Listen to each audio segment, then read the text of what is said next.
उज्जैन के महाकाल के गर्भगृह में आज भी एक ऐसा रहस्य छुपा है जिसे सुनकर इंसान की रूह कांप जाती है।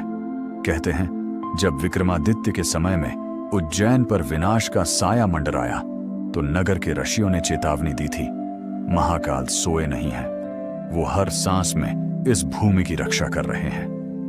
लेकिन असली खेल तो रात के तीसरे पहर से शुरू होता है, जब मंदिर की घंटियां थम जाती हैं और पूरा उज्जैन एक अजीब सी खामोशी में डूब जाता है। पुरानी कथाओं के अनुसार उस समय मंदिर की दीवारों पर हल्की कंपन महसूस होती है, जैसे कोई अदृश्य शक्ति भीतर घूम रही हो। कई सदियों पहले मंदिर के एक पुजारी ने अपने आखिरी श्वास में कहा था कि उन्होंने महाकाल को जागृत रूप में देखा। 3 आंखों से आग सी चमक, गले में सर्पों का फन और उनके पीछे अंधेरे में घूमते गण जो समय के हर नियम को तोड़ते नजर आते थे।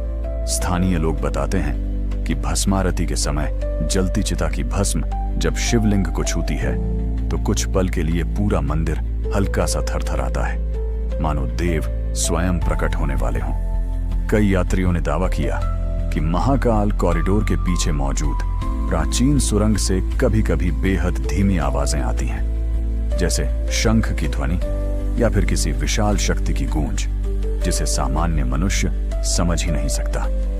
कहते हैं ये वही सुरंग है जो कभी प्रत्यक्ष रूप से काल लोक तक जाती थी, जहां समय रुक जाता है और हर आत्मा अपने कर्मों का सामना करती है। महाकाल मंदिर के ठीक नीचे 3 परतें हैं। पहली मानवों की दुनिया, दूसरी प्रेतलोक की ऊर्जा और तीसरी वह स्थान जहां स्वयं काल निवास करते हैं। हर साल शिवरात्रि से एक रात पहले पुजारी एक गुप्त अनुष्ठान करते हैं, जिसमें कहा जाता है कि ब्रह्मास्त्र जितनी शक्ति की रक्षा हेतु काल मुद्रा को जगाया जाता है ताकि उज्जैन पर कोई संकट न आए। और सबसे चौंकाने वाली बात, आज भी मंदिर की एक दीवार पर एक रहस्यमयी छाया रोजाना ठीक मध्य रात्रि को दिखाई देती है, जो धीरे धीरे शिवलिंग की ओर बढ़ती है और फिर गायब हो जाती है।